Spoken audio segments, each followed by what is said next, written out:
Hello Internet, I am the Hero of Julios once again with another One Piece card game video. In this video, I'll be going over some deck ideas for the One Piece card game.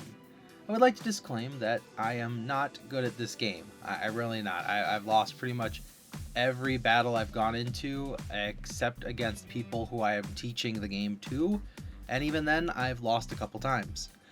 But I am trying to learn. I'm a learn by doing kind of guy, so I'm hoping now that the card game is going to be out this Friday, we'll be able to actually learn how to play the game. I'll get better at it, and you can join me in that journey. But for now, right now, I am just a theorist. And as such, if you're watching for a meta-defining strategy, you're going to have to wait until I'm better at the game. Given that there are 4 different colors in the game right now, with 2 coming later on as we've seen in Japan, I wanted to show the first 4 decks I'll be making, one for each color. There are also some leaders in the first booster pack that'll allow us to make dual colored decks, but I'm going to wait a little bit before I try mixing the colors. I want to do mono-colored decks for now and see how I go with dual colored decks later on.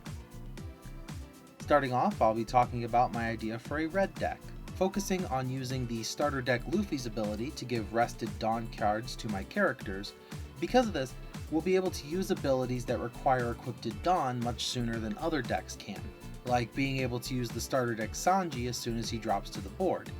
If we have a Nami as well, we'll be able to take advantage of even more of our rested Dawn. This deck has 5 character cards with Rush in the form of Sanji, Shanks, Zoro, and 2 types of Luffy. One of them being the promo Luffy from that promo pack that comes out. Everybody has options to get some. There were some at the Super pre-release. There were some at Learn to Play events. You could get them alongside New York Comic-Con events. There was a ton of ways of getting these promos, which I really like that they did that because the game's not even out yet. So promo cards are a great way to both hype up the game as well as get people some extra options for when they first start playing. But yeah, I'll be using the promo Luffy, who also has the ability to obtain Rush. I'm also assuming that I'm going to get my hands on 2 of each starter deck, and that I'm lucky enough to get the secret rare Shanks. But if I'm at 9 Dawn and I haven't won yet, this deck isn't doing exactly what I wanted to. While I love Brook's on playability, he's actually in this deck just so I have a 2000 power counter, as most of my character cards in this deck don't have any at all, but our other counter cards should be able to make up for it, with Red Hawk being the best way to stop not only strong attackers, but characters that have abilities and aren't rested. That way, they're not even safe even when they are unrested. Radical Beam serves roughly the same purpose, but only when the chips are down and your life is super low, so I'm only going to go with 2 copies. For our other 2 events, Jet Pistol is for getting rid of early threats that our rush characters will be, unable to do anything about, and Diable Jambe is to make sure blockers won't stop us when we're going for the final blow. The only other event card in this deck is the 2 years at the Saba Odi Archipelago, strictly for the searching effect. Finally, we have a couple Jinbeis in here to give us a little extra boost of damage as well as blockers if we really need them. Plus, Jinbei is really cool, and he should be in the deck. The goal of this deck is to strike hard, fast, and hopefully win the game by maybe turn 5. We're trying to avoid getting really high up there in Dawn because we don't have a lot of draw power in this deck, so you're kind of hoping to just smack your opponent enough times to get it over with. Next up is my idea for a green deck. This one plays a lot more defensively, protecting our leader, Eustace Kid, with a ton of blockers. All of our counter events pay for themselves, and the other events set up a way to take down wide board threats. My favorite blockers in this deck are Sachi and Penguin, as they'll bring each other out for free, helping the killer with blocker to become a better draw engine for us. The starter deck killer can counter small threats, while Capone can block and protect our main searcher, Bonnie.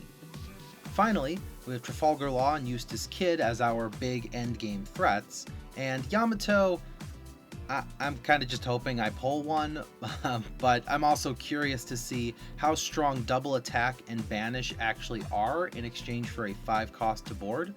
Plus, she's kind of a pseudo blocker in that my opponent will want to put effort into getting rid of her rather than attacking me or setting up their board. The main goal of this deck is to have Eustace Kid do all the punching, because he's able to attack twice. Once we're up to 10 Dawn, Eustace Kid can swing twice with 7 Dawn attached to him, and all I have to do is discard a small card. Blue is probably the color I'll be putting the least amount of thought into, as my brother will be using all of my blue cards when we play our locals. I won't be able to make, 2 blue decks because a lot of the cards I'm getting, I like starter deck cards, I'm only going to have X amount, so... But I figured I'd at least, put some thought into it. I wanted to brainstorm with all 4 colors, so this is my idea for a Doflamingo Warlord deck. All of our event cards are from the starter deck, letting us bounce opponents away or shield our own blocker Hancock. The Love Beam will let us draw if we're getting too low, which is good because in order to use Gecko Moria's double attack, we'll need more cards in hand. Getting hit early might actually be a good idea in this case, as our life cards will increase our hand size. Every Warlord card I'm putting in here costs 4 or less. This is because Doflamingo's ability will allow us to play them, and that's why Kuma and Perona are so important to this deck. Perona might not be a Warlord, but her ability to change my next card is imperative to this strategy. Kuma also has this power, but he can only search the top 3 rather than 5. The best case for this scenario is to go first, play Perona, then on turn 2 I can make sure my top card is something that Doflamingo will be able to summon when he attacks. Starter deck Moria as well as the booster pack Hancock are in this deck to ensure that we keep our hand size up, because our main event is going to be using the booster pack Moria for his double attack. Mihawk is also in here for his 2000 counter, but being able to skim through our deck a little bit is kind of helpful. Most of the time I'll just want him in hand, but it doesn't hurt to have something that can let us draw 2, trash 2. Finally, there are 8 blocker Pacifistas in this deck to ensure that Booster Pack Kuma's ability goes off and that we can protect ourselves and our Gecko Moria. I'm starting to think this deck is a little more about Moria than it is about Doflamingo. I wonder what a Thriller Bark deck would be like. Wrapping up my roster of decks is my purple choice featuring Kaido as its leader. For the most part, I'm sticking with the starter deck leaders because I just don't have a lot of experience with the booster packs yet. The linchpin of this strategy is the same as the starter deck though. Start with Onigashima. Ulti, page 1, Who's Who, King, and Kaido all throw my Dawn cards back into the Dawn deck, so I'll need to use Onigashima to keep the Dawn cards flowing. I'll be able to keep myself going strong with my event cards, like the All-Star Calamities for card draw, Brachio Bomber for KOing threats, and Ulti Mortar and Blast Breath to keep me alive while I set up.